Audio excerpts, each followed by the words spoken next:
दोस्तों 86 साल के खामनेई इजराइल और अमेरिका दोनों पर भारी पड़ रहे हैं। दुनिया में अब कोई दूसरा खामनेई नहीं बन सकता। इजरायली बम खामनेई को डरा नहीं पा रहे हैं क्योंकि वो पहले से ही कई बम खुद झेल चुके हैं, अपने हाथ तक गवा चुके हैं। खामनेई का ये निडर अंदाज और ये कॉन्फिडेंस आज डेवलप नहीं हुआ, इसके पीछे है लड़ने और जिंदा रहने की जिद। तो कैसे मौलाना के कपड़े बचपन से पहनने वाला एक बच्चा बन गया ईरान का मुस्तकबिल? कैसे 11 साल का लड़का अयातुल्लाह खामनेई बन गया ईरान का सुप्रीम लीडर? कैसे हुई ईरान में इस्लामिक क्रांति? कैसे इराक से चला 8 साल का भीषण युद्ध? कैसे 5 लाख लोग देश को बचाते बचाते मारे गए? चलिए बताते हैं। देखिए, कहानी लंबी है, इसीलिए धीरज रखकर सुनिएगा। दोस्तों 19 अप्रैल 1939 को ईरान के सबसे बड़े धार्मिक शहर मशहद में सैयद अली खामनेई का जन्म हुआ था। वे 8 भाई बहनों में दूसरे नंबर पर थे। 4 साल की उम्र में खामनेई को मकतब भेज दिया गया था, जहां उन्होंने कुरान, अरबी और इस्लामी तालीम हासिल की थी।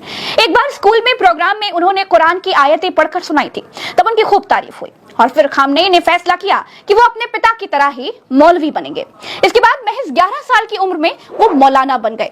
ध्यान रहे दोस्तों, जिस दौर की मैं बात कर रही हूँ उस वक्त ईरान में पश्चिमी कल्चर हावी था, यानी कि वहाँ मॉडलिंग, फिल्में, नाइट क्लब, पार्टीज और वेस्टर्न कपड़े पहनने का चलन था।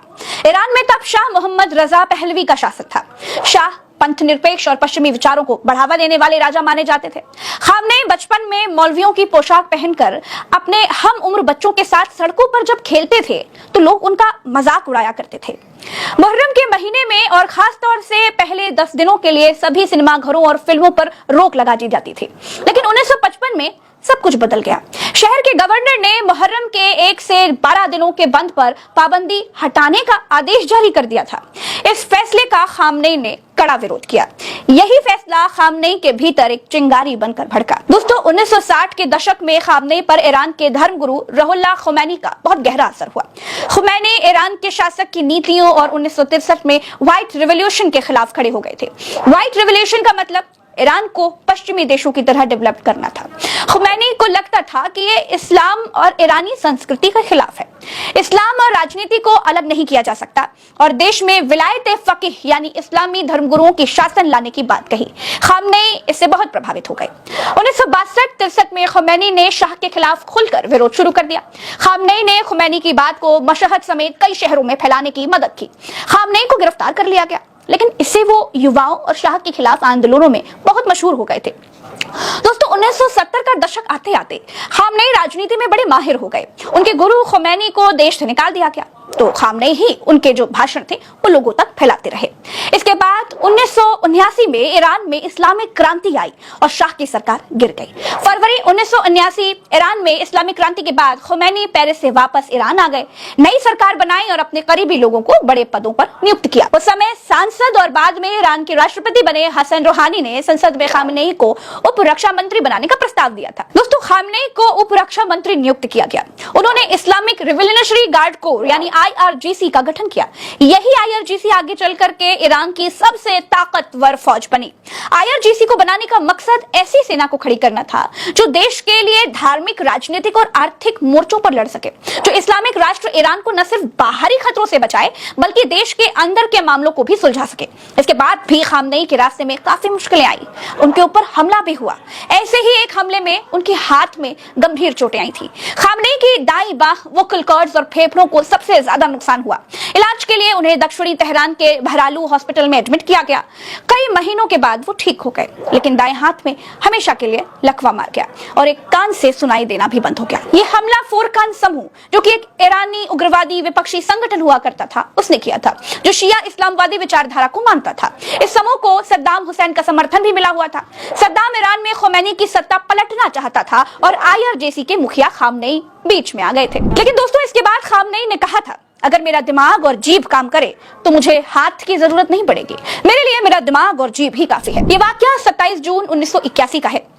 इसके बाद 30 अगस्त 1981 को ईरान के उस वक्त के राष्ट्रपति एक बॉम्ब ब्लास्ट में मारे जाते हैं। फिर देश भर में नए राष्ट्रपति की मांग जोर पकड़ लेती है। खामनेई इस समय तक आईआरपी के बड़े नेताओं में शामिल हो गए थे। इस वजह से खुमैनी और आईआरपी के नेताओं ने नए राष्ट्रपति के लिए खामनेई का नाम आगे किया। 2 अक्टूबर 1981 को देश भर में राष्ट्रपति के चुनाव हुए और 13 अक्टूबर को नतीजा आया। खामनेई 95% वोटों से राष्ट्रपति पद का चुनाव जीते और ईरान के तीसरे राष्ट्रपति बने। शपथ लेते हुए खामनेई ने क्या कहा, सुनना चाहिए। मैं इस्लामी क्रांति की हिफाजत और जनता की सेवा के लिए अपनी जान भी दे दूंगा। 1985 में रहबर अयातुल्लाह रुहुल्लाह खुमैनी ने हुसैन अली मंतोजरी को अपना उत्तराधिकारी घोषित किया, लेकिन किसी बात से नाराज होकर के ये फैसला उन्होंने वापस ले लिया।